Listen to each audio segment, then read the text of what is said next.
الرجاء جمهورها راس مالها. يو السلام عليكم معشر الجراد، كيف راكم؟ مزيانين. ايوا ها هو عاوتاني رجع لكم. واخا غير البارح كنا معكم في الشان الاولى، ولكن الفيديو ديال اليوم غادي يكون فقره اشنو طاري في الرجاء، وكعادتنا غادي نناقشوا المواضيع الرجويه الحاليه بيناتنا. فقبل ما نبداو خلي معاك لايك كومونتير، اما الا كنتي جديد مرحبا بك وسط العائله ديالنا، سبسكرايب وزير ديك الصمته واتش يلا بينا نبداو. غادي نبداو الفيديو ديالنا ديال اليوم في فقره اشنو طاري في الرجاء باول موضوع، واللي هو موضوع الميركاتو الشتوي، واللي اصلا هو الموضوع اللي كلشي كيدوي عليه حاليا. البلان الاول واللي كيف ما قلنا شحال هادي، وهو غالبا غادي يتم تاجيل الميركاتو الشتوي من 3 في شهر واحد حتى ل 10 في شهر واحد. يعني خلاصه القول الميركاتو ديال هذا العام غالبا غتكون فيه فقط 20 يوم، والنهايه ديالو اللي غتكون في الاخر ديال شهر واحد. هذا سمعت اللي ما خروش شي بلان اخر. اما بخصوص البلان ديال الصفقات في هذا الميركاتو هذا، فرا الحمد لله الرجاء حاليا بدون اعانات وبدون فلوس المالي امور غاده في التمام، واللي كيف ما شفنا البارح تقديم الوافد الجديد فيكتور ابريغو بقميص النسور، والتقديم اللي بكل واقعيه كان احترافي بكل ما تحمله الكلمه. وفين كيامات الهضراوي يامات الصندالو والشروط وطالق الدياسك ديال النصار بالليل. وبهذا فرا غادي نقولوا مرحبا بلاعبنا الجديد، وكنتمنوا ليه كل التوفيق ان شاء الله. في نفس الموضوع اللي هو فريقنا الغالي كيتعاقد مع خط وسط دفاع واللي هو هيرفي غاي لمده نصف موسم مع حقيه جديد، وهذا اللاعب هذا اللي ديجا دوينا عليه فيديو خاص به وعرفنا للجمهور. والجميل وهو التعاليق الزوينه اللي كانت في البوست ديالو. اغلب الجماهير اللي سبقوا اللاعب لعب معاهم كيقولوها فيه زوينه، ما عدا بعض الجماهير الرجويه عندنا حنايا الله يهديهم، اللي كيقول لك شارف، اللي كيقول لك 32 عام. واحد السؤال الراقي، فاش كان جا عندنا شحال كان في عمره باش جا؟ فصراحه كنتمناو دوك التعاليق اللي كيجيو من عند الناس اللي ديجا لعب معاهم انهم يكونوا بصح وينسينا في داك البوست. بخصوص مستجدات الميركاتو، فرا الراجل حاليا كتسارع الوقت باش ان تكمل مراكز الخصاص اللي عنده، خصوصا ان فيكتور ابريغو المكتب جابو ماشي باش انه يلعب كمهاجم، وانما كيعتبروه كجناح. وبهذا فرا غالبا الايام المقبله غادي نشوفوا مهاجم اخر، وغادي يكون صريح في نادي فريق الرجاء العالمي. اما بخصوص الموضوع ديال الدفاع، واللي انا متاكد ان اي رجوي غادي يكون كيتسنى في هذا البلان، فرا الاخبار المتداوله حاليا وهي الوصل الاماراتي رفض انه يصيفط اللاعب ديالو اللي هو سفيان البوفسيني الرجاء، خصوصا ان الرجاء كان دوات مع هذا الفريق هذا على انهم يجيبوا اللاعب كاعاره لمده نصف موسم. ولكن ما هو جديد في هذا الموضوع هذا، واللي هو المسؤولين ديال الفريق الاماراتي تراجعوا لاعاره اللاعب، خصوصا ان البوفسيني في هذه الفترات الاخيره ديالو قال لك اسيدي ولا كيتعتبر مره كاس ديال الفريق ديالو. اما بخصوص البلان الاخر واللي هو قضيه اهولو، واللي بنسبه ديال 99% اهولو غادي يكون خارج فريق الرجاء العالمي في هذا الميركاتو هذا.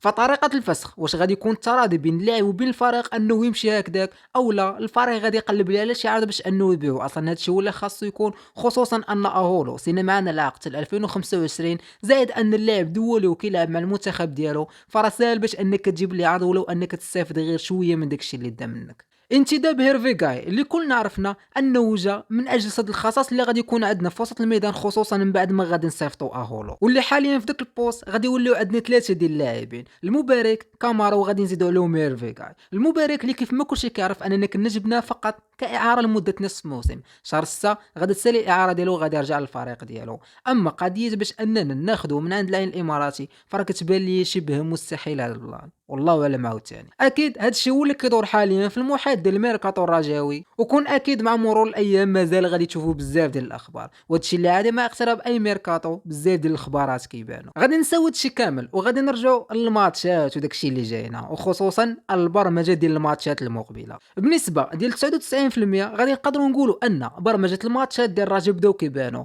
خصوصا انه رسميا البطوله الوطنيه قرروا انها غتسالي نهار 7 في شهر واحد. فعلى ما يروج كيف ما كلشي كيعرف 24 من هذا الشهر هذا الرجاء غتواجه بركان، مباشره بعدا نهار 28 غتكون المواجهه كونتر اتحاد طنجه. غادي يبقاو جوج ديال الماتشات وهما اللي غادي يتلعبوا في ديك المده اللي غتبدا في شهر واحد، يعني في ديك 7 ايام الاولى. 3 يناير كونتر الوداد الديربي البيضاوي، و7 اللي غالبا غتكون كونتر وجده. اكيد هاد البرمجه هذه فقط كتبقى البرمجه الرائجه، اما شي حاجه رسميه من العصبه فراه مازال ما بانش والو. عاوتاني خرجوا لنا شي تسطيع ولا شي هبله، ما كنتوقع منهم اي حاجه. نرجعوا للماتش اللي جاي واللي هو الرجاء كونتر بركان، وغادي نرجعوا للتدريب ديال الفريق، واللي كيف ما كلشي شاف الايام الماضيه في التدريب ديال الفريق عوده جميع اللاعبين المصابين. والجميل وهو اننا شفنا عوده بوزوق، واللي صراحه كنتمنى من اللاعبين والجمهور يوقفوا مع اللاعب، خصوصا في الظرف هذه اللي كيدوز منها، غادي تكون اكيد انها غتكون ظرف هي اللي صعيبه عليه وما غادي يحس بها غير اللي مشى ليه شي واحد من والديه. فغادي نعاودوا نقولوا الله يرحم اب بوزوق والله يرحم جميع المسلمين. اما بخصوص الماتش ديال الرجا وبركان اللي دخلنا في العد العكسي ديالو واللي بداو كيبانوا بعض البوادر، على سبيل المثال موضوع الجماهير،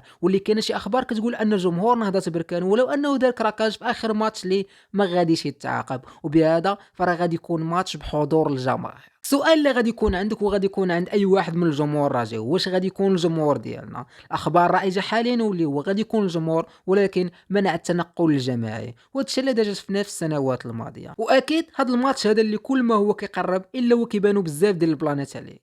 ولكن اجي واحد اللاعب اللي بيني وبينك، بالله عليك باش عرفتي رضوان سيء حكمان لمقابله الرجاء وبركان. المهم هنا غادي نكون وصلنا خلينا نقول لكم هادشي اللي كاين كيف العاده. فيديو خفيف ظريف فقره اشنو طاري في الرجاء. كنتمنى انكم تكون نسيتي هذيك لايك وكومونتير وسبسكرايب، واكيد غادي نضرب لك موعد اخر فقره هاشتاغ قبل الماتش. وحاليا فنبقى لي غير نقول لك بيس.